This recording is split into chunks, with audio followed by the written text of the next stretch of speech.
Une fois n'est pas coutume, c'est sous des températures idéales que plus de 300 coureurs se sont affrontés dans la ville de Capian ce samedi pour le trail de l'Élan Capianais au cœur de l'Entre-deux-Mers. Franck Luquet, l'organisateur, a tiré les leçons des années précédentes et a donc modifié les heures de départ pour éviter les grosses chaleurs comme l'année dernière.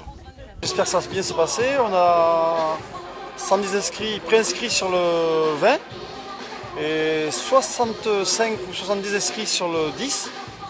On a explosé au niveau du repas. On était 169 inscrits l'an dernier, en 2012, et là on est pratiquement 350. C'est donc en fin de journée que les marcheurs ont ouvert le bal, suivi des coureurs des deux distances.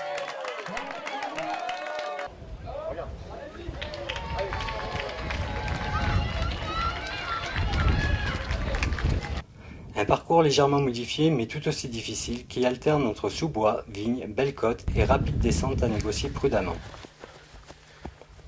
Il se présageait que le rythme allait être très soutenu cette année, avec les frères Gras alignés sur la ligne de départ du 20 km.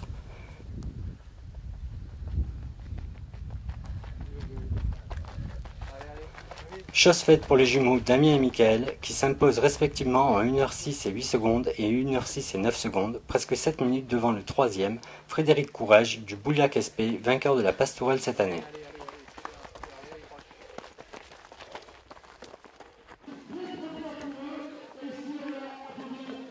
Une arrivée triomphante pour le duo gras après un stage de 3 semaines au Kenya. Alors au Kenya on est resté un peu plus de 3 semaines, on est resté 23 jours.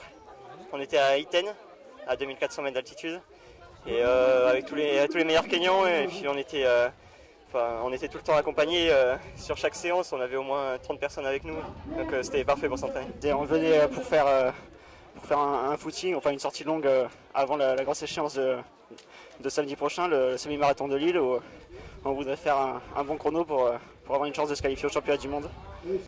Pour les filles, la course était ouverte puisque Karine Sanson, gagnante de la distance l'année dernière, était sur les pentes pyrénéennes du GRP. C'est donc Véronique Dodou, victorieuse du 10 km l'an dernier, qui a pris le relais et franchit l'arrivée en 1h25 et 15 secondes, suivie par Marciana Mukameremisi et Sylvie Richard. Un podium presque identique à l'année dernière, mais sur la grande boucle cette fois. L'année dernière, non, j'ai fait le 10 km, j'étais première. Ouais. Et l'année d'avant, j'avais fait le long, je sais plus, deuxième. Ouais. Mais je l'ai déjà remporté. Il faut souligner aussi que Marciana s'est imposée le matin même sur les deux distances de la Montferrandaise, le 5 km et le 10 km. Sacrée journée pour une championne olympique que rien n'arrête. Ce matin, je suis allée courir peut-être. J'ai fait 5 km et puis j'ai fini première. Après, j'ai fait 10 km, j'ai fait première aussi. Et après le soir, je suis venue ici à Capia pour faire 20 km. J'étais deuxième par fille. Sur le petit circuit, c'est Bertrand Plumoga qui réitère sa performance de l'année dernière et remporte l'épreuve une fois de plus en 36 minutes et 2 secondes, suivi de près par Christophe Boiteau, le Charentais, et Éric Despujol du club EGA qui prend la 3e place du podium. Une belle bagarre au sommet.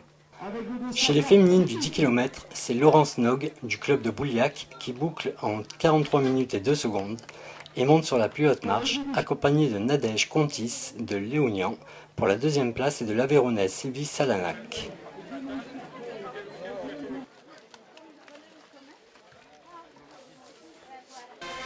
Une arrivée sous la fanfare de la banda Los Curros et des familles venues accompagner leur champion du jour. Une ambiance joviale partagée par le maire de la commune de Montsalvi, dans le Cantal, accompagné d'une délégation de coureurs de la même région. Là on est 7 et 7 de 3 de Montsalvi, il y a 10 coureurs. On est des coureurs, une petite délégation, et voilà, mais ça n'empêche pas que par la suite des autres années, on viendra certainement plus nombreux, mais bon, il faut qu'on trouve aussi des structures pour s'héberger. Et ici, on a remarqué que ce n'est pas très facile, les grosses structures, il n'y en a pas. Donc on est obligé de se dispatcher un peu partout dans les chambres d'hôtes, etc. Mais bon, il y a toujours moyen, en s'y prenant assez tôt, de s'héberger, donc pas de problème. On est très bien accueillis, voilà. Et l'année prochaine, on reviendra, c'est sûr.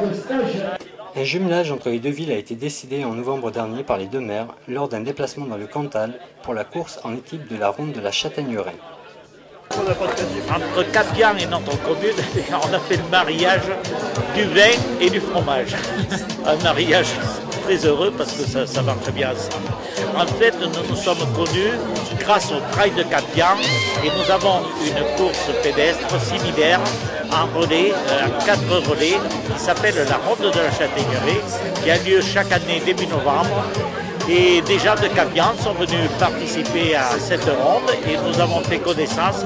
Et c'est suite à ça que nous avons noué des liens chez un, chez l'autre. Et puis nous avons confirmé, eux ils voulaient faire un jumelage, nous aussi. Et nous avons confirmé ensemble grâce au Trail de Capian. Voilà. Un échange sportif, mais aussi gustatif, qui pourrait faire des émules.